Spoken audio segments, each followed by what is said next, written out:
Savez-vous que le Saint-Esprit a une personnalité pleine de couleurs? Oh, le Saint-Esprit est tellement coloré. J'ai appris cela il y a bien longtemps. Je vis la plus belle période de ma vie. Je travaille comme un chien, mais je vais vous dire, j'en apprécie chaque minute. Oh, il est si plein de couleurs. Il a un sens de l'humour. Je sais que c'est le cas. Et il y a de la joie. C'est glorieux. C'est tout simplement merveilleux. Et c'est tellement passionnant. Il n'y a jamais un moment d'ennui. Je ne savais pas que j'allais parler du baptême du Saint-Esprit. Quelqu'un est venu poser des questions sur le fait de parler en une langue inconnue. Et j'ai dit, eh bien, je vais vous dire ce que je vais faire dans ce séminaire avant de partir. Je vais parler du baptême du Saint-Esprit et ensuite je répondrai à cette question. Il a demandé quand, et nous répondons donc à la question ce matin, et je veux vous dire s'il vous plaît que l'homilétique n'a rien à voir, vous les ministres du culte, rappelez-vous que je ne suis pas vraiment une prédicatrice, pas vraiment. C'est la raison pour laquelle lorsque vous dites que vous ne croyez pas aux femmes prédicateurs, moi non plus. Moi non plus. Une femme prédicateur. Et je ne pense pas que quiconque me considère comme une prédicatrice. Quand vous pensez à Catherine Kuhlman, je ne pense pas que quiconque me considère comme une femme prédicateur. Pas vraiment. Pas vraiment. Je ne me considère jamais moi-même comme une femme prédicateur. Jamais. Personne ne m'appelle jamais Révérend Kuhlman. Oh, c'est la chose la plus drôle. Vous ne pensez jamais à moi sous cet angle, n'est-ce pas? Jamais. Et je ne me vois pas sous cet angle, comme une femme prédicateur. Et je ne pense pas l'être parce que je ne sais pas prêcher. Tout ce que je sais, c'est que je suis quelqu'un qui aime le Seigneur de tout son cœur. J'aime tout simplement le Seigneur. C'est tellement merveilleux. Et donc encore aujourd'hui, si vous êtes venu ici en vous attendant à entendre un sermon, oubliez tout de l'homilétique. Je ne sais même pas ce que cela veut dire. Je suis juste là à vous parler du Seigneur et de mes propres expériences personnelles. Et alors que je vous parle de mes propres expériences personnelles et de la parole de Dieu, tout ce que je vous demande de faire, c'est de vous asseoir là avec un cœur ouvert et un esprit ouvert. Quelles que soient vos idées préconçues, tout ce que je vous demande pour la prochaine heure, c'est de simplement vous asseoir là avec un cœur ouvert et un esprit ouvert, votre théologie pourrait bien être modifiée. Et la plus grande personne au monde est celle qui saura dire « J'avais tort. J'avais tort. » Peut-être êtes-vous comme ce monsieur juif, très influent, peut-être l'un des hommes juifs les plus influents de la ville de Portland, dans l'Oregon, un certain monsieur Stern, Jérôme Stern. Il a commencé à regarder nos émissions de télévision. Très influent. Il a joué un grand rôle dans la collecte de fonds pour la nouvelle et magnifique synagogue de Portland, dans l'Oregon. Tout le monde connaît Jérôme Stern, il a commencé à regarder nos émissions. Et puis il a pris l'avion pour Pittsburgh. Lui et sa femme étaient en route pour New York. Il était au service. Après le service, il a passé des heures à me parler du Messie. Et puis il est venu au Shrine Auditorium à Los Angeles. Et voici quelque chose qu'il a dit après que le Saint-Esprit lui a révélé que Jésus est le vrai Messie. C'est l'une des choses les plus touchantes. Il a 3 enfants. L'aîné est un fils. Son fils a 17 ou 18 ans. Et il m'a dit, « Mademoiselle Kuhlman, je le vois. Je vois tout maintenant. Je sais que Jésus est le vrai Messie, mais la chose la plus difficile pour moi à faire en ce moment, c'est d'appeler mes enfants et de regarder le visage de mon fils aîné, car rappelez-vous, on leur apprend à croire et à respecter la parole de leurs parents. Et en acceptant cette merveilleuse expérience, je vais devoir dire à mon fils, ton père s'est trompé pendant toutes ces années. Ton père s'est trompé pendant toutes ces années. Je t'ai enseigné que lorsque Jésus est venu dans la chair, il n'était pas le vrai Messie. Je dois te dire maintenant que j'avais tort. Il était le Fils même du Dieu vivant. Asseyez-vous là avec un cœur ouvert. Je prie, merveilleux Jésus, s'il te plaît, d'une manière ou d'une autre, prends chaque personne dans cet endroit, chaque ministre dans cet endroit, chaque responsable d'église dans cet endroit et mets l'essence dessus-dessous pendant 1 heure jusqu'à ce que nous secouions toutes nos idées préconçues, puis remets-nous à l'endroit et laisse le Saint-Esprit parler à nos cœurs. Je prie pour que, comme de petits enfants, nous venions désireux d'être enseignés, nous demandons cela pour l'amour de Jésus. Amen. Le merveilleux Saint-Esprit est une personne. Rappelez-vous qu'il possède tous les attributs de la personnalité. Vous devez prendre cela en considération avant de pouvoir comprendre l'œuvre du Saint-Esprit. Et avant que je ne commence sur l'œuvre du Saint-Esprit, rappelez-vous une chose. Ne l'oubliez jamais. C'est le sang qui fait l'expiation pour l'âme. Le sang de Jésus-Christ, le Fils de Dieu. Vous et moi pouvons différer sur toutes les vérités doctrinales. Vous ne voyez peut-être pas les choses du même œil que moi lorsqu'il s'agit du baptême du Saint-Esprit.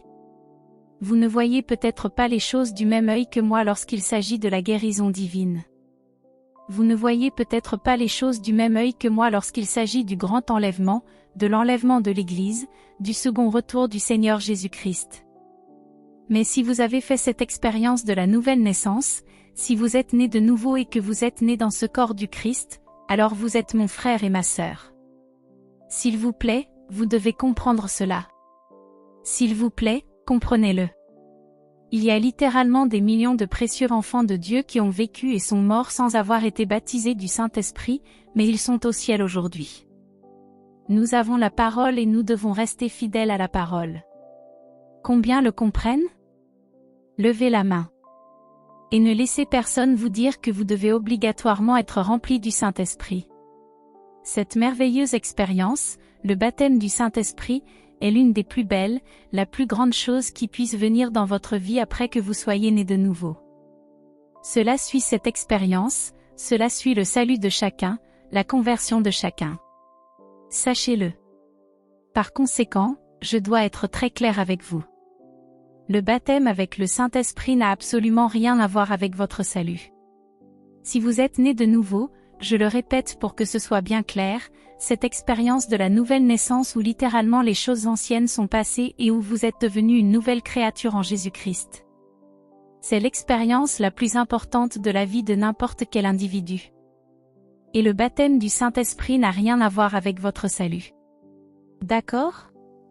Le Saint-Esprit est une personne, vous devez le reconnaître, car il a une intelligence, une émotion, une volonté, tous les attributs qui caractérisent la personnalité. Oh, vous ne savez pas ce que vous manquez lorsque vous pensez que le Saint-Esprit n'est qu'une influence. Oh, s'il vous plaît. Lorsque vous pensez que le Saint-Esprit n'est qu'un mystère. Vous ne savez pas ce que vous manquez. Vous ne savez pas. Il y a quelque chose en lui. Quand vous faites sa connaissance, quand vous apprenez à le connaître, il devient une partie très vivante de vous, une partie essentielle de vous. Vous commencez tout juste à vivre. Vous commencez tout juste. Et le Saint-Esprit n'est pas une nouvelle personnalité qui vient tout juste d'entrer en scène. Parfois je pense aux derniers jours, alors que des milliers de catholiques romains font à peine connaissance avec le Saint-Esprit, alors que littéralement des milliers de fidèles de nos dénominations, des centaines de nos ministres du culte entrent à peine dans la lumière du Saint-Esprit en étant remplis du Saint-Esprit. Nous avons l'impression que le Saint-Esprit est juste une nouvelle personnalité qui vient de faire son apparition. Ce n'est pas une nouvelle personnalité. Ce n'en est pas une. Il était là au moment de la création. Les trois personnes étaient là. Et l'Esprit de Dieu se mouvait au-dessus des eaux. Et chaque fois que la parole parle de l'Esprit de Dieu, c'est le Saint-Esprit. Les saints de l'Ancien Testament connaissaient la puissance du Saint-Esprit. Oh, Moïse connaissait la puissance du Saint-Esprit. Lisez cela dans les Nombres. Lisez-le. Et lorsque les 70 ont été choisis, c'est dans le 11e chapitre des Nombres. Lorsque les 70 ont été choisis pour aider Moïse dans le jour souverain de Dieu, Dieu n'a pas seulement rempli Moïse du Saint-Esprit, mais il est également venu sur les 70 pour travailler avec lui. Dans la construction du tabernacle, Dieu dans sa souveraineté est venu sur ceux qui aidaient à construire le tabernacle. Gédéon connaissait le Saint-Esprit. Comment pensez-vous, quand vous lisez l'Ancien Testament et la puissance qui reposait sur certains de ces saints de l'Ancien Testament, qu'était-ce? Le secret était la puissance du Saint-Esprit.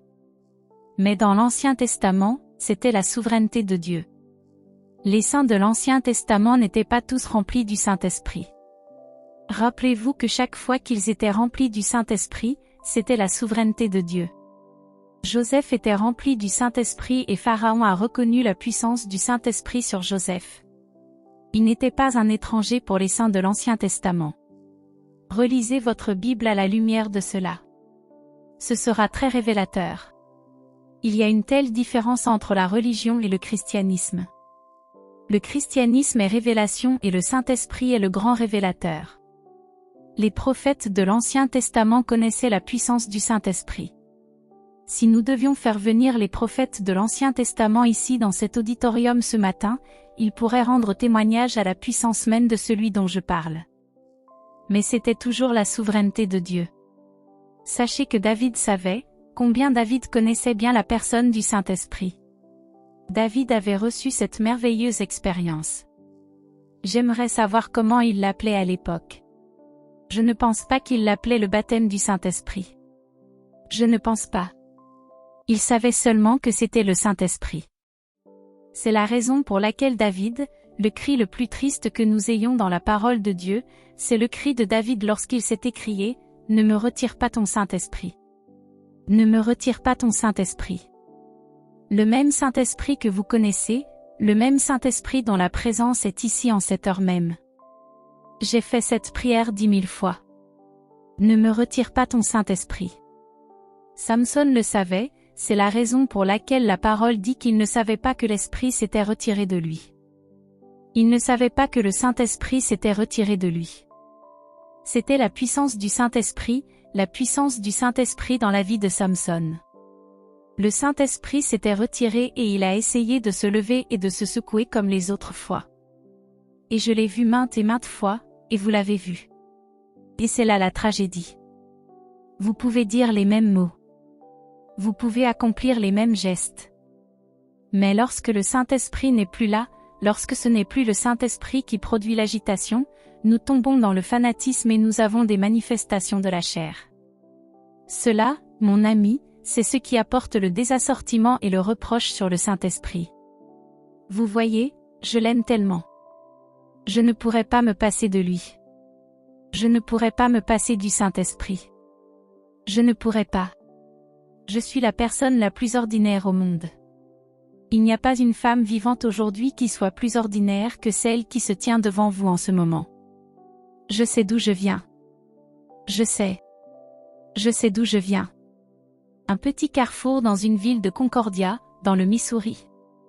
Je suis la personne la plus improbable de tout le monde que Dieu utiliserait. Je sais.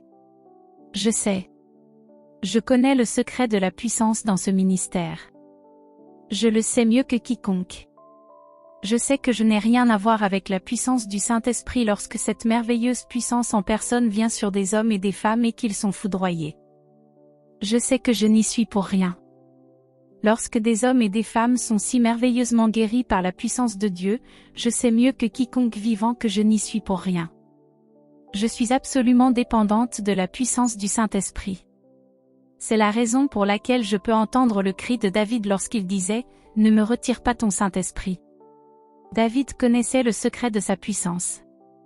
Et je ne veux pas que quiconque apporte le reproche sur cette personne qui représente tout au monde pour moi. Il est précieux. Il est saint. Je ne pourrai jamais l'exprimer avec des mots audibles. Il n'y a pas de mots dans le vocabulaire humain parce que c'est un langage céleste. On ne peut pas le dire. On ne peut pas le dire, ce que ce merveilleux Saint-Esprit représente pour moi. Cette communion que j'ai avec lui, cette intimité que j'ai avec lui, et j'ai presque un sentiment de protectionnisme et je ne veux pas que quiconque apporte le reproche sur celui qui compte tant pour moi. N'apportez pas le reproche sur le Saint-Esprit. Est-ce me vous en prie, je vous en supplie. Je vous en supplie. Est-ce me vous en prie. Tant de reproches ont été portés sur le Saint-Esprit. Le fanatisme est le résultat soit de l'ignorance, et l'ignorance spirituelle est une chose si désastreuse. Jamais. Jamais, ne réagissez jamais de manière contraire à la parole de Dieu. Jamais. Si vos actions sont contraires à la parole de Dieu, si vous ne pouvez pas appuyer vos actes sur la parole de Dieu, alors il y a quelque chose qui ne va pas quelque part dans votre expérience. Dans d'autres cas, la chose qui apporte un tel reproche sur cette personne merveilleuse, la Trinité, le Saint-Esprit, est la même chose que pour Samson. Ils ne savaient pas que l'Esprit s'était retiré. Et ensuite ils essaient de se secouer et la chair entre en jeu. Et il n'y a rien de plus révoltant ou dégoûtant que les secousses et les manifestations de la chair après que le Saint-Esprit s'est retiré. Je me fiche de ce que vous avez expérimenté il y a 25 ans. Je me fiche de ce que vous avez expérimenté il y a 15 ans. Oh, vous dites, il y a 15 ans j'étais merveilleusement rempli du Saint-Esprit. C'était glorieux. Et ensuite vous racontez l'expérience que vous avez eue. C'était si nouveau pour vous. Et vous avez marché dans la lumière, cette expérience, le Saint-Esprit est entré. C'était la gloire. Mais mon ami, laissez-moi vous demander, qu'avez-vous aujourd'hui? Aujourd'hui. Waouh! Certains d'entre vous qui avez été remplis du Saint-Esprit il y a 20 ans, il y a 10 ans, il y a 8 ans, aujourd'hui vous êtes aussi desséchés que des feuilles de maïs de l'année dernière. Et pourtant, vous essayez toujours de faire les mêmes mouvements. Vous essayez toujours de faire les mêmes démonstrations, la même chose. Mais vous dites, j'ai été baptisé du Saint-Esprit là-bas. Rappelez-vous quelque chose. Moi aussi, j'ai reçu le baptême du Saint-Esprit. Mais il n'y a jamais un moment où je suis dans un grand service de miracles sans que je ne reçoive un nouveau baptême du Saint-Esprit. Un nouveau baptême. Un nouveau baptême. Un nouveau baptême. C'est une communion. C'est une communion. Maintenant, quand il s'agit de votre conversion, rappelez-vous que lorsqu'il s'agit de votre conversion, cela, mon ami, est une expérience définie. C'est une transaction précise. C'est cela. Vous êtes né de nouveau. Il y a cette merveilleuse expérience de la nouvelle naissance quand vous devenez une nouvelle créature en Jésus-Christ, un héritier de Dieu et un cohéritier avec Jésus-Christ, et le puissant Créateur devient votre Père céleste et vous êtes né dans le corps du Christ. C'est une transaction définitive. J'appartiens. Il est mon Père céleste. Je suis à lui par adoption et je sais à qui j'appartiens. Mais quand il s'agit du Saint-Esprit, c'est quelque chose de constant. Cette communion constante. Et si vous essayez de vous mesurer à une expérience que vous avez reçue là-bas loin dans le passé et que vous dites « je l'ai eu », non, c'est une communion quotidienne avec lui. Quotidienne, sous l'onction du Saint-Esprit. Où vous, les ministres dans cet endroit, vous êtes-vous tenus devant votre peuple avec une onction jusqu'à ce que vous ressentiez cette onction du sommet de votre tête jusqu'à la plante de vos pieds? Vous êtes tellement sous l'onction, mon frère, que littéralement vos oreilles entendent ce qu'il dit à travers votre bouche sous l'onction du Saint-Esprit. Je me suis tenu là et il m'a enseigné alors qu'il parlait à travers mes lèvres et mes oreilles ont entendu et je savais que ce n'était pas Catherine Kuhlman. Je savais que ce n'était pas Catherine Kuhlman. Si seulement vous me connaissiez un peu mieux, vous comprendriez pourquoi je suis tellement convaincu par le Saint-Esprit. Je suis tellement convaincu par le Saint-Esprit. Je ne sais pas comment mieux vous le dire. Je suis tellement vendu au Saint-Esprit. Ce ne sont que de pires mots. Le choix des mots que vous dites, mon frère, pour ce qui est de l'intellect, était un chef-d'œuvre. Mais combien ont été sauvés? Quel a été le résultat? Y a-t-il eu une manifestation surnaturelle? Partout où vous trouvez le Saint-Esprit, partout où vous trouvez la présence du Saint-Esprit, il y aura toujours le surnaturel. Sachez toujours cela, et le surnaturel ne vient pas d'une grande organisation. Parfois je pense que nous nous sommes organisés à mort. Je veux dire par là que parfois je pense que nous sommes tellement organisés que le Saint-Esprit ne peut pas entrer. Il ne peut pas travailler. Ce sera le plus grand jour que l'Église ait jamais connu lorsque l'Église arrivera au point où elle ne dépendra plus complètement de l'organisation. Oui. Le Saint-Esprit doit avoir la liberté. Le Saint-Esprit doit avoir la liberté. Et partout où vous trouvez le Saint-Esprit, vous savez, je vais dire quelque chose et j'espère ne pas être mal interprété. J'espère que je ne le serai pas pour ce que je m'apprête à dire. Je n'ai jamais vu autant de rire sain. Je vais y arriver dans quelques minutes, mais je veux glisser ceci.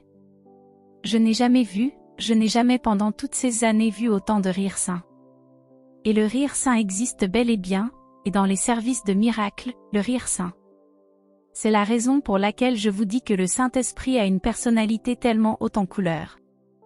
Je suis si contente d'avoir eu assez de bon sens pour ne jamais écrire de livre sur la théologie, sur la doctrine. Je suis si contente d'avoir été pressée et sollicitée par différents éditeurs qui venaient de New York et qui m'ont demandé d'écrire un livre sur la doctrine. Eh bien, je vais vous dire que c'est une chose intelligente que j'ai faite. Parce que vous voyez, si j'avais écrit un livre sur la doctrine, environ 6 mois plus tard, j'aurais dû tous les rappeler et dire « j'ai fait une erreur ». C'est vrai. Parce que quand vous regardez le Saint-Esprit travailler, quand vous le regardez agir, il est tellement haut en couleur que ce n'est pas toujours la même chose. Pas vraiment. Vous ne pouvez pas le ranger dans une certaine catégorie et ensuite mettre une clôture autour de lui. Et c'est exactement ce que nous essayons de faire dans certains de nos petits cercles. Nous essayons de l'enfermer. Nous essayons de mettre une clôture autour du Saint-Esprit et de le garder dans cette clôture parce que c'est notre idée. Et nous croyons ceci ou cela, et il ne faut pas longtemps avant qu'il ne saute la clôture et tout ce qu'il vous reste c'est une clôture et il est parti. Et il est parti. Certains d'entre vous, les pentecôtistes, étiez pertinemment sûrs que rien ne se passerait jamais dans une première église méthodiste. Votre théologie vous a dit que si vous n'étiez pas rempli du Saint-Esprit dans une église des assemblées de Dieu, alors vous ne l'aviez pas reçu. Combien savent que j'ai raison? Gardez vos mains levées. Et vous dites, venez dans mon église. Venez. Venez. Vous l'aurez. Vous l'aurez. Vous l'aurez. Venez dans mon église. Vous l'aurez. Vous l'aurez. Venez. Vous ne serez jamais rempli dans la première église méthodiste. Vous ne recevrez jamais le baptême du Saint-Esprit dans la première église baptiste. Jamais. Jamais.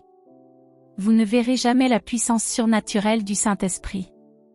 Jamais dans les églises dénominationnelles. La Bible ne dit pas cela. Et vous voilà dans votre propre petit cercle. Nous l'avons. Nous l'avons eu.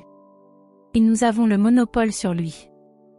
Et vous, les méthodistes, vous ne l'aurez jamais. Attention.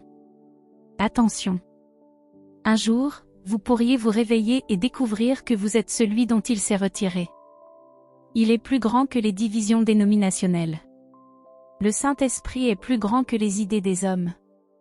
Le Saint-Esprit est plus grand que nos propres idées préconçues. Sachez que lorsqu'il est si puissant, Jésus le savait. J'y pense encore et encore. Qui connaissait le Saint-Esprit mieux que Jésus? Il avait été avec lui depuis le commencement des temps. Jésus le connaissait. Jésus connaissait sa puissance. Et le Saint-Esprit est la puissance de la Trinité. Connaissant la puissance du Saint-Esprit comme Jésus le connaissait avant même que Jésus ne s'offre au Père pour être donné, il s'est d'abord offert lui-même à travers le Saint-Esprit pour être donné. Car il connaissait sa puissance. Je ne parle pas de quelque chose de juste médiocre. Je reviens encore à ce rire saint qui se produit. Mais vous voulez savoir quelque chose? Je le vois tellement parmi ceux du catholicisme qui entrent à peine dans la lumière du Saint-Esprit. Nous avons eu tellement ce rire saint récemment. J'observe cela comme je vous l'ai dit, tout ce que je sais sur le Saint-Esprit, c'est ce que je vois et j'observe en lui, et vous apprenez à le connaître. Vous observez sa personnalité. Vous savez ce qui lui plaît. Vous savez ce qui l'attriste. Vous le savez tout simplement et vous le savez instantanément. C'est comme si vous étiez en présence de quelqu'un que vous connaissez si bien, et vous savez quand il est attristé, et vous savez quand il est heureux. Vous savez quand il est en paix. Je le suis. Et parfois je pense qu'il a permis à ce merveilleux rire saint de jaillir de la part de ces précieuses personnes parce qu'elles ont été libérées du servage dans lequel elles étaient. Ce servage, ce servage, ce servage. Vous n'êtes plus sous le servage. Quand le Saint-Esprit entre, ce servage dans lequel les hommes et les femmes vivent, je prie Dieu que vous sortiez de ce servage. Sortez de ce servage. Certains d'entre vous sont enchaînés dans les ténèbres spirituelles. Certains d'entre vous sont enchaînés par une organisation. Littéralement enchaînés.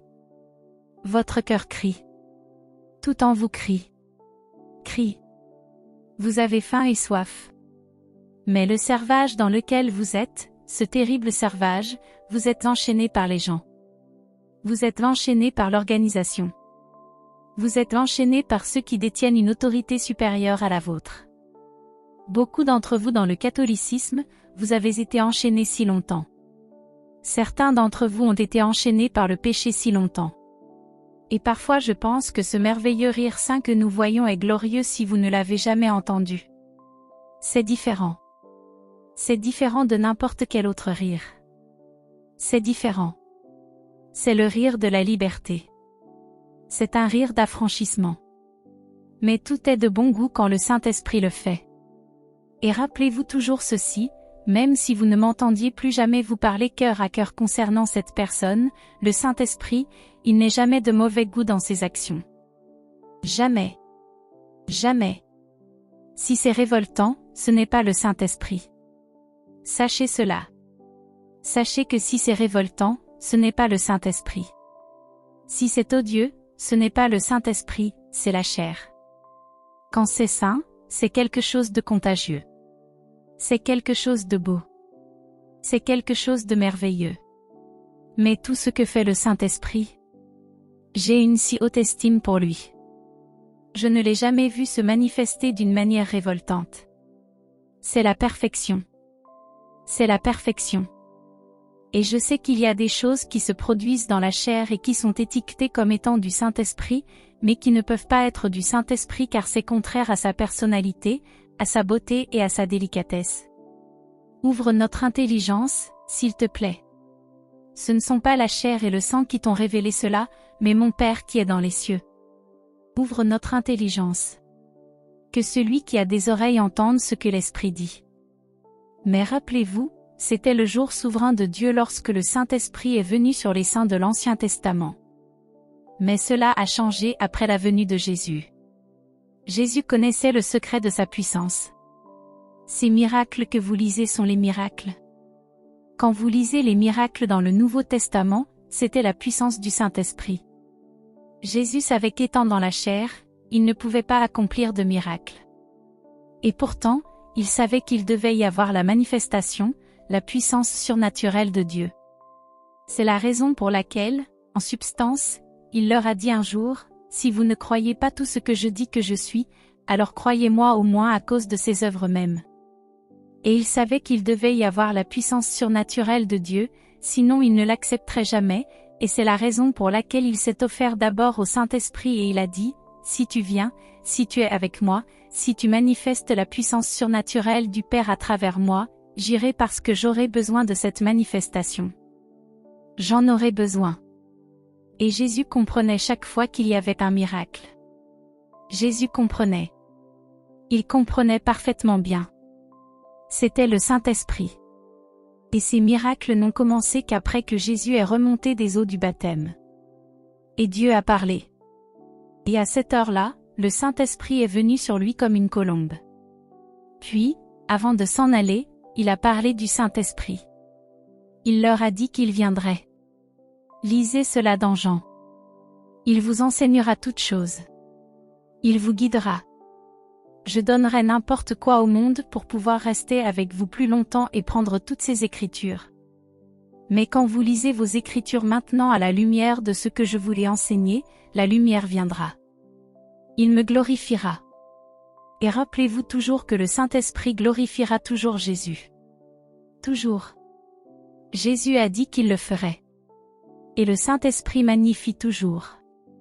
C'est la raison pour laquelle je vous dis que parfois nous devenons si absorbés par nos propres idées. Il y en a qui font un tel cheval de bataille du Saint-Esprit qu'ils en ont oublié Jésus. Ils ont complètement oublié Jésus. Et Jésus a dit très clairement que le Saint-Esprit me magnifiera et me glorifiera. C'est toujours Jésus. Mais juste avant de s'en aller, voulant donner à son Église. Quand je parle de l'Église, je parle de ce corps de croyants, parce qu'il n'y en a qu'un seul qui puisse dire « mon Église ». Un seul. Quand vous dites « mon Église », vous parlez de la dénomination à laquelle vous appartenez. Mais celui qui pouvait vraiment dire « mon Église », c'était Jésus. Ce corps glorieux de croyants, et chaque personne, qu'elle soit juive ou gentille, catholique ou protestante, quelle que soit cette personne, lorsqu'elle vit cette merveilleuse expérience de la nouvelle naissance, elle naît automatiquement dans ce corps de croyants. Ce que tu m'as donné, a dit Jésus lorsqu'il a parlé au Père. Il y a littéralement cette parenté, cette relation. Nous faisons partie de lui et il est la tête de ce merveilleux corps de croyants dans ce saint sanctuaire ce matin. Peu importe qui vous êtes. Et j'ose dire que nous avons pratiquement toutes les dénominations représentées ici. Peu importe où vous avez votre appartenance à l'Église. Si vous avez vécu cette expérience de la nouvelle naissance, alors vous êtes mon frère et ma sœur. Et nous sommes membres de ce grand corps de croyants. Ce corps du Christ. Mais rappelez-vous, avant de s'en aller, il voulait donner à ce corps de croyants le plus grand cadeau qu'il pouvait possiblement donner. Le Saint-Esprit lui avait été si fidèle. Le Saint-Esprit avait répondu présent à chaque fois. Le Saint-Esprit avait été si fidèle. Il dépendait de lui. Il ne l'avait pas déçu. Et donc, sachant qu'il allait s'en aller, il a dit, « Il est avantageux pour vous que je m'en aille. Je dois m'en aller car je vais bientôt occuper la position de grand souverain sacrificateur, vivant pour toujours pour intercéder pour vous. » Et c'est la raison pour laquelle aucun d'entre nous n'a jamais besoin d'être vaincu. Pas un seul. Il n'y a pas un seul de ces enfants qui ait besoin de tomber dans la défaite une seule seconde. Pas une seconde. Et peu importe la tentation. Je m'en fiche. Aucun d'entre nous n'a jamais besoin de tomber dans la défaite. Nous avons un grand souverain sacrificateur. Nous en avons un qui vit pour toujours pour intercéder pour nous. Et il sera là pour vous donner la force d'en sortir victorieux. Alors il dit, je vous donnerai le don.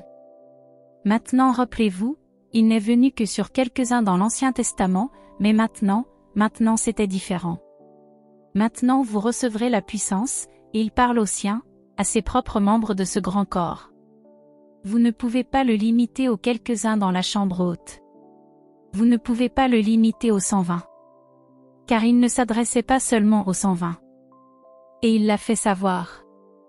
Le Saint-Esprit a fait savoir sur qui cette glorieuse puissance devait venir. Il l'a fait savoir par les lèvres de Pierre, à vous, à cette génération, à la génération qui suit et à la génération d'après et à la génération d'après, jusqu'à cette heure dans la première église méthodiste à Tulsa, en Oklahoma. Cette promesse est pour vous, pour vos enfants, pour les enfants de vos enfants et pour leurs enfants. Et il m'a incluse. Vous n'osez pas limiter le Saint-Esprit seulement à l'église primitive. Vous n'osez pas limiter cette merveilleuse expérience à seulement 120 personnes. Et vous recevrez de la puissance. Quelle puissance? La même puissance qui s'est manifestée dans sa vie et son ministère. La même manifestation après que le Saint-Esprit sera venu sur vous. Et le plus grand cadeau que Jésus pouvait possiblement donner à son Église était le don du Saint-Esprit. Sachez que cela fait partie de votre héritage. C'est à vous. Cela fait partie de votre héritage. Vous ne savez pas ce que vous manquez. Vous ne savez pas ce que vous manquez depuis tout ce temps. Vous ne savez pas. Vous ne savez pas. C'est une expérience glorieuse. C'est une expérience merveilleuse. Mais vous dites, comment quelqu'un est-il rempli du Saint-Esprit? C'est si simple. C'est comme ça pour tout quand il s'agit des choses spirituelles. La guérison est si simple. Il n'y a pas de choses difficiles qu'il nous demande de faire. C'est si simple que la plupart des gens le manquent. Maintenant nous en venons à cette question des langues et de l'expérience. Tout d'abord, laissez-moi répondre à cela aussi simplement que possible. Comment est-on rempli du Saint-Esprit? Il est avec vous. L'Écriture dit, mais il sera en vous. Le Saint-Esprit est avec chaque chrétien.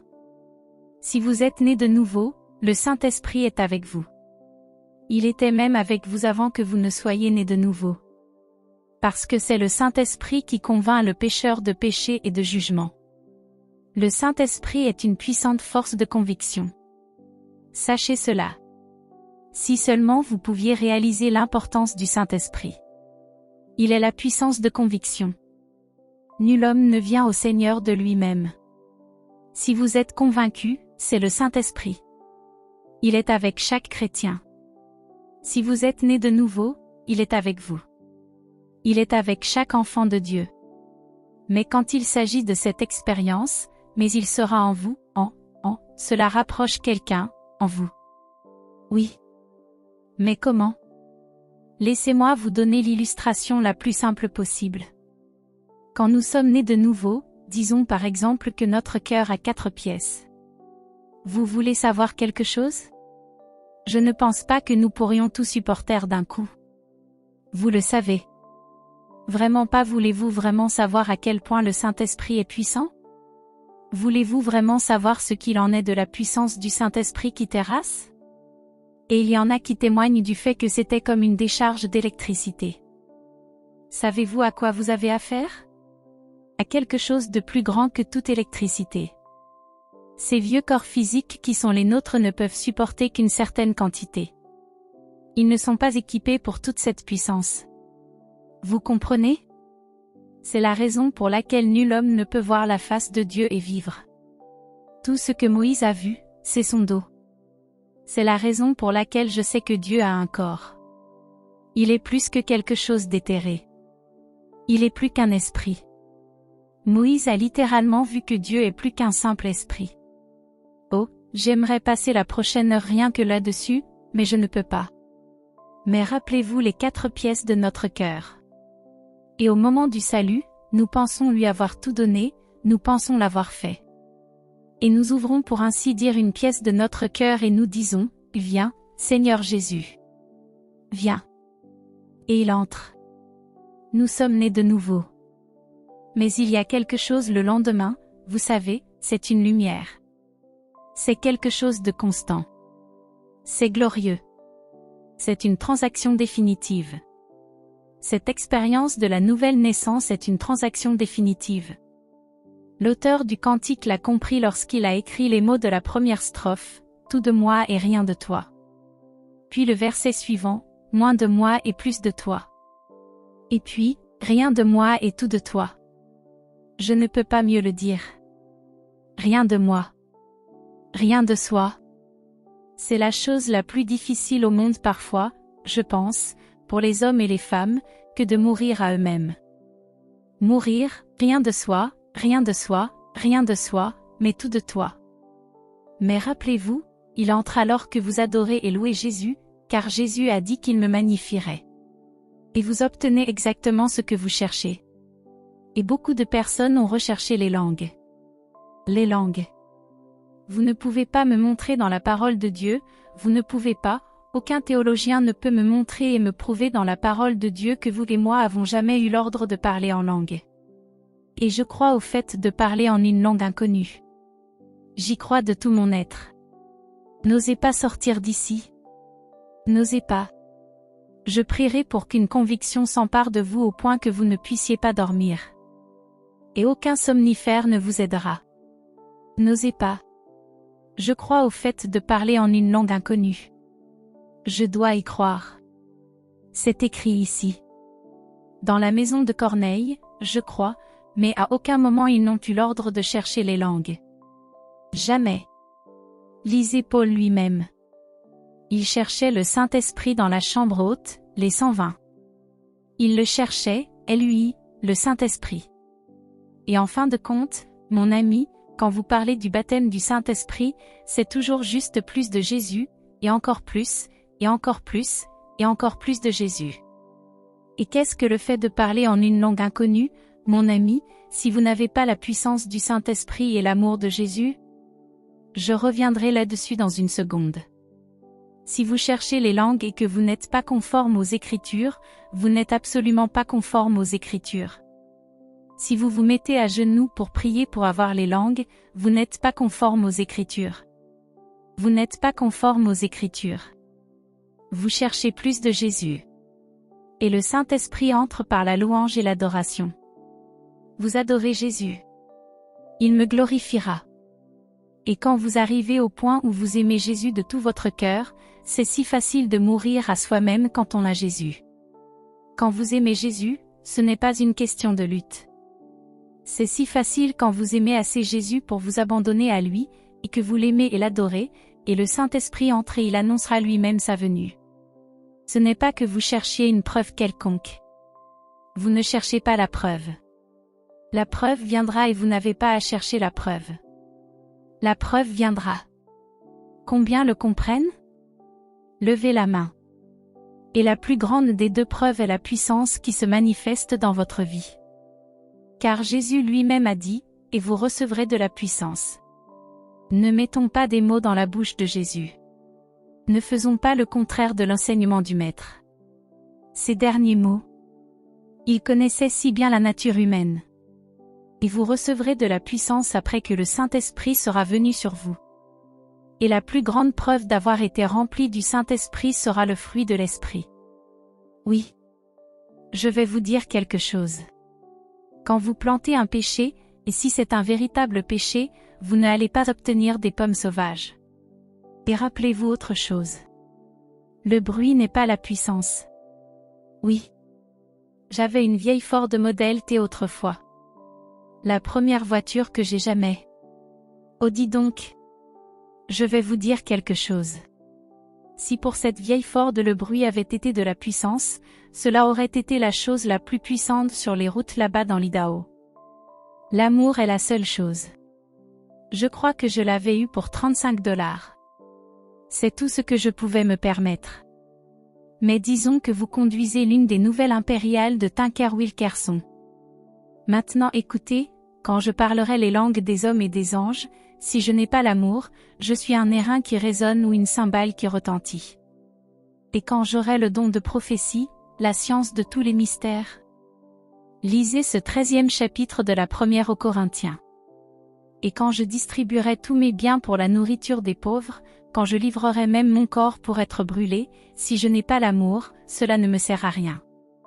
Maintenant, si vous voulez savoir si quelqu'un a vraiment été rempli du Saint-Esprit, il y aura la preuve du fruit. Il y aura la preuve. L'amour est plein de longanimité, où il est patient et plein de bonté. Votre expérience peut-elle se mesurer à cela? Il n'est point envieux. Parfois je pense que nous avons plus de jalousie dans nos assemblées et dans nos églises que partout ailleurs dans le monde. Le péché de jalousie est si répandu. Et c'est le tout premier péché dont nous ayons une trace quelconque. C'est ce qui a fait tomber un ange qui est devenu Satan. Il ne se vante point. Il ne s'enfle point d'orgueil. Comment pourrais-je m'arrêter juste là pour dire quelque chose? Vous n'avez pas les fruits de l'esprit. Écoutez ceci. Si vous avez de l'orgueil spirituel, vous dites, j'ai été rempli. Et ceci m'agace plus que presque tout le reste. Quelqu'un arrive et dit, oh, mademoiselle Cullman, c'est si bon de vous rencontrer. Je veux que vous sachiez que j'ai été rempli du Saint-Esprit. J'ai le baptême du Saint-Esprit. J'ai tous les dons de l'Esprit. Et plus il parle, plus il s'enfle d'orgueil, au point que j'ai envie de prendre une épingle et de percer le ballon. Et je m'éloigne de cette personne si vite. Parce que, bien-aimé, la plus grande de toutes les grâces chrétiennes est l'humilité. Et si vous avez reçu le baptême du Saint-Esprit, rappelez-vous que l'un des fruits de l'Esprit est l'humilité. Et certaines personnes, après avoir pensé qu'elles ont été remplies du Saint-Esprit, vous ne pouvez plus les toucher avec une perche de 3 mètres tellement elles sont fières. Tout le monde est à un niveau inférieur parce qu'elles ont reçu le baptême du Saint-Esprit. Combien le comprennent, frères? J'irai un cran plus loin quand il s'agit d'eux. Et j'aimerais prendre tout ce sujet. J'irai un cran plus loin quand il s'agit non seulement des fruits, mais des dons de l'Esprit. Si vous avez vraiment reçu un ou plusieurs des dons de l'Esprit, vous ne allez pas vous en vanter. Vous ne allez pas en parler. Vous ne allez pas en parler. Vous ne allez pas en parler parce que ces choses sont si sacrées. Ces choses sont si sacrées. Elles sont si merveilleuses. C'est comme un magnifique bijou. C'est précieux. C'est précieux. Vous le gardez si bien. Personne n'entendra jamais Catherine Kuhlman admettre qu'elle a reçu un quelconque don de l'esprit. Pas plus au monde. Je ne me tiendrai pas devant un auditoire ni même ne parlerai en privé d'un quelconque don que le Saint-Esprit m'aurait donné. C'est un don, une responsabilité qui va avec .et vous l'avez reçu avec tellement de précautions. Et vous l'avez reçu avec tellement de soin. Et il vous donne une récompense pour ce que le Saint-Esprit a fait et a donné. Je vous en supplie, s'il y en a un dans cet endroit qui va autour en se vantant de quelque don de l'Esprit, soyez prudents. Soyez très prudents dans la façon dont vous l'utilisez. Soyez très prudents. C'est un dépôt sacré. Voyez-vous, c'est quelque chose de si précieux qu'on n'en parle pas trop. Une grande partie de ce que j'ai dit ce matin est peut-être absolument contraire à votre théologie. Je ne vais pas parler sur les langues. Il ne doit y avoir aucun doute dans votre esprit. Je crois au fait de parler en une langue inconnue. Mais quand c'est le Saint-Esprit qui parle, ce sera magnifique. Merveilleux. Et il parle parfaitement. Il parle parfaitement. Parfois, dans certaines des actions de la fièvre, vous auriez presque l'impression que le Saint-Esprit était analphabète. Il n'est pas un imbécile. Celui à travers qui Jésus s'est offert lui-même pour être donné, la sagesse parfaite, la connaissance parfaite, parfait en toutes choses. Et lorsqu'il parle, il parlera magnifiquement. Je vais vous raconter ma première expérience. Et j'étais jeune. J'étais si jeune, pas plus de 16 ans à Joliet. Je n'en savais rien. Rien. Et tout ce que je savais quand j'ai commencé le ministère, c'était juste le salut. Je n'en savais pas plus. Rien. Je n'en savais pas plus. Je savais seulement que j'étais né de nouveau. C'est tout. Et vous ne donnez à personne d'autre plus que ce que vous avez expérimenté. Était-ce un magasin derrière? Un soir, j'avais fait un appel à l'hôtel. Mon travail personnel, je n'y étais pas très sage. Je verrouillais pratiquement la porte et s'il y avait une personne non sauvée là-bas, elle ne sortait pas tant que je ne l'avais pas mise à genoux. J'expulsais le diable d'eux à coups de poing. Le Seigneur ne le faisait pas. Je le faisais pour lui. Oh, tellement imprudente. J'avais fait l'appel à l'hôtel et puis le service s'est terminé. Il y en avait encore environ 3 ou 4 qui étaient toujours à genoux. C'était ma première expérience. J'étais assise au fond avec la mère d'Isabelle Drake. Pratiquement toutes les lumières étaient éteintes. J'économisais l'électricité. Isabelle Drake, une enseignante qui faisait le trajet quotidien depuis Joliet, dans l'Illinois, jusqu'à Chicago, une très fine jeune femme, s'était mise à genoux à l'autel pour le salut. Et j'étais assise là à parler doucement avec sa mère, et soudain Isabelle Drake a renversé sa tête en arrière et le chant le plus magnifique a jailli. Le chant le plus magnifique, s'il vous plaît, je n'ai jamais entendu une cantatrice d'opéra chanter ainsi, jamais quand elles atteignent ces contrutes, jamais. J'étais si profondément émue et touchée. C'était il y a des années. C'était parfait. Je pense savoir un peu à quoi ressemblera la musique au ciel. Rappelez-vous, quand le Saint-Esprit le fait, c'est la perfection. Il n'y a jamais une fausse note. Ce n'est jamais trop bas, ce n'est jamais trop haut. Quand le Saint-Esprit le fait, c'est la perfection. Et sa mère m'a saisi la main. Elle a dit, « Ma fille ne peut même pas chanter juste. Ce n'est pas ma fille qui chante. Ce n'est pas ma fille. » Et son visage brillait comme celui d'un ange. Et tandis qu'elle chantait, ô la perfection, elle glorifiait et magnifiait Jésus. Et cela a continué pendant environ 5 minutes. Et c'était tout. J'avais entendu le chant du Saint-Esprit. Ma mère ne m'avait jamais entendu prêcher. Si tu savais, maman. Si tu savais, maman. Maman est morte depuis. Maman ne m'avait jamais entendu prêcher. Mais la toute première fois, c'est lorsqu'elle est venue à Denver, dans le Colorado. Je dois croire en ce fait de parler en une langue inconnue. Je dois y croire. Mais ce que j'essaie de vous dire, c'est que lorsqu'il le fait, ce sera la perfection. Ce sera la perfection. Tout ce que fait le Saint-Esprit est perfection. Et après avoir fini de prêcher, j'ai dit, maintenant, il y a une salle de prière ici derrière. Et j'ai pensé, oh, qu'en pensera maman? Qu'en pensera maman? Et j'avais prêché sur la puissance du Saint-Esprit. Je ne pense pas que maman ait compris une seule chose de ce que j'ai dit. Je ne le pense pas, maman ne savait rien du Saint-Esprit. Maman était méthodiste. Elle ne savait pas grand-chose de l'expérience de la nouvelle naissance. J'ai dû m'éclipser dans la salle de prière et je vais retourner avec vous. Et ils sont donc venus. Quand je suis descendue de cette estrade, maman était juste assise là. Elle n'est pas venue. Elle ne savait pas de quoi il s'agissait. Au bout d'environ 15 minutes, la porte de la salle de prière s'est ouverte. Il devait y avoir environ 100 personnes ou plus agenouillées là à prier, chacune la tête baissée. Et j'ai vu maman passer cette porte. Si seulement vous connaissiez ma maman. Vous ne pouvez pas apprécier cela. Vous n'auriez pas pu convaincre ma maman des choses spirituelles. Elle était si ancrée dans ses habitudes. Si les méthodistes ne le croyaient pas, alors ce n'était pas vrai. Ce n'était pas vrai. Son père, mon grand-père, était si méthodiste que lorsqu'il est mort, il aurait parié sa vie que seuls les méthodistes seraient au ciel. J'ai souvent pensé depuis, imaginez quelle surprise ce fut pour grand-père. Et maman s'est agenouillée. Elle n'était pas à genoux depuis très longtemps. Je me suis lentement approchée d'elle. Non, tout le monde priait, et j'ai posé mes mains sur elle. C'était une femme si calme. Quand je l'ai touchée, ma maman s'est mise à parler dans une langue céleste. Maman n'a jamais su qu'une telle chose existait. Ma maman ne savait pas qu'il existait une telle chose que de parler en une langue inconnue. Elle ne le savait pas. Elle ne l'avait jamais lu. Elle ne l'avait jamais entendu. Elle n'avait aucune lumière là-dessus. Elle ne le cherchait pas à expliquer ces choses. Qui le peut? Nous le pouvons. Et ma mère s'est mise à parler si doucement et magnifiquement.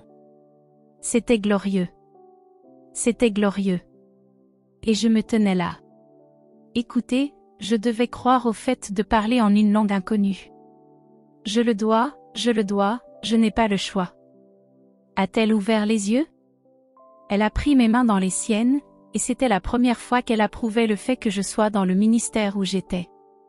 Et elle a pris mes 2 mains dans les siennes et elle a dit, « Catherine, prêche-le pour que d'autres puissent recevoir ce que je viens de recevoir. » Vous voulez savoir quelque chose? Ma mère n'a pas dormi pendant 3 jours et 2 nuits. Ma mère n'a pas dormi. Si grande était la joie du Seigneur sur elle. Elle ne pouvait pas dormir. Elle ne pouvait pas dormir. Il n'y avait pas de sommeil en elle. Cette joie le lendemain matin. Mais ils sont venus pour voir la joie. C'est une joie. C'est quelque chose. Qui peut l'expliquer? Il n'y a pas de mots dans le vocabulaire humain. Vous le savez. Vous le savez. Vous le savez. Ma mère n'a plus jamais été la même. Jamais. Le lendemain, il n'y avait pas de sommeil. Cette joie. J'avais une nouvelle maman. Ma maman était une personne nouvelle. Cet amour qui rayonnait d'elle, cet amour. Personne n'a eu besoin de la pousser. Personne n'a eu besoin de lui enseigner. Cette joie, cet amour. Et ma mère n'a plus jamais été la même.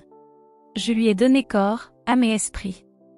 Et il est entré et il a parlé à travers des lèvres d'argile. Ce n'était pas Catherine Culement, mais c'est quand je lui ai donné tout de moi. C'est si naturel. C'est si simple.